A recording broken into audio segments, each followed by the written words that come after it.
HIV के इलाज में दवाई कब बदलना होता है। आज हम इसी विषय पर बात करेंगे। मैं HIV AIDS specialist doctor Ketan Ranpriya हमारे चैनल्स में आपका स्वागत करता हूँ। यदि आप पर एचआईवी का इलाज एआरटी यानी कि एंटी रिट्रोवायरल थेरेपी से चल रहा है, तो आपको काफी बार ऐसा मन में सवाल हो सकता है कि मेरी दवाई सालों से वही चल रही है, मेरी दवाई कब बदलने की जरूरत है या नहीं। तो इन सभी सवालों के बारे में आज मैं आपको इसी वीडियो में जवाब दूंगा। सबसे पहला कारण एचआईवी की दवा को काम करना बंद हो जाना, यानी कि यदि कोई इंसान ने अपना दवा रेगुलर नहीं खाया है या तो नेचुरल ही दवाई काम नहीं कर रही है, तब उस केस में एचआईवी की दवाई को बदलने की जरूरत पड़ सकती है। अब सवाल ये होता है कि एचआईवी की दवाई काम नहीं कर रही, वो कैसे पता चलेगा। तो उसके लिए एक तरीका है एचआईवी का वायरल लोड का टेस्टिंग।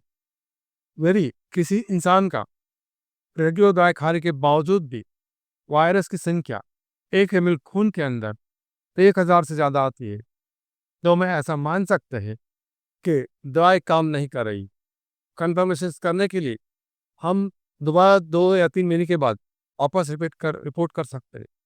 यदि रिपीट रिपोर्ट के अंदर भी वायरस की संख्या 1000 से ज़्यादा आती है, तब हम ऐसा मानेंगे कि दवाई ने काम करना छोड़ दिया है।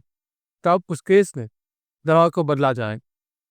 दूसरा, दवाई का साइड इफेक्ट। यदि किसी इंसान को बहुत ज़्यादा दवाई का साइड इफेक्ट है या तो कोई गंभीर साइड इफेक्ट है, तो उस केस में उस दवाई को बदलने की ज़रूरत हो सकती है।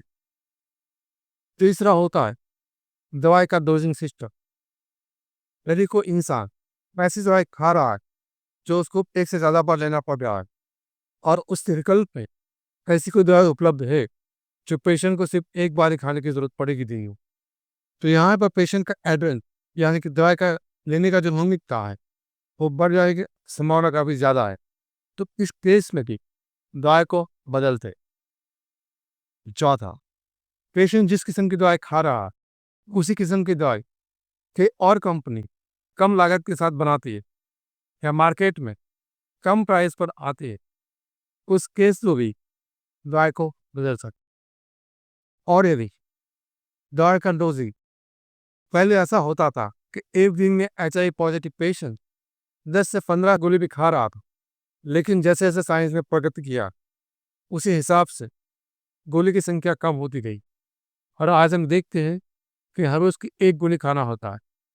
और इससे आगे भी आने वाले दिनों में जब इंजेक्शन आएगा तब इंसान को हर रोज दवाई खाने की जरूरत नहीं पड़ेगी, लेकिन 2 महीने में एक बार इंजेक्शन लेना रहेगा।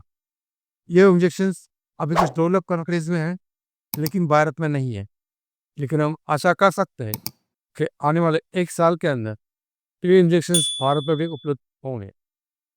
तो यही सब कारण होते हैं जब एचआईवी की दवा को बदलने की जरूरत है। यदि आपके अंदर इनमें से कोई भी कारण लागू नहीं होता है, जैसे कि दवाई काम नहीं करना, दवाई का साइड इफेक्ट होना, मल्टीपल टैबलेट्स आप नहीं खा रहे हो, आपकी दवाई बहुत ज़्यादा महंगी नहीं है, तो फिर आपको दवा बदलने की कोई आवश्यकता नहीं है। ऐसा भी हो सकता है कि एचआईवी पॉजिटिव पेशेंट्स 5 से 10 साल तक भी एक ही किस्म की दवाई से इलाज हो या हमेशा के लिए भी एक ही किस्म की दवाई से इलाज हो सकता है। तो आपका दवाई सालों से एक ही है, तो आपको डरने की ज़रूरत नहीं या ज़्यादा सोचने की ज़रूरत नहीं है। मैं आशा करता हूँ ये वीडियो आपको पसंद आया होगा और आपके इलाज में आपको मदद हुआ होगा। हम हर रविवार सुबह को 1 बजे नया वीडियो रिलीज करते हैं, तो ये वीडियो आप देखना ना भूलिए। Thank you.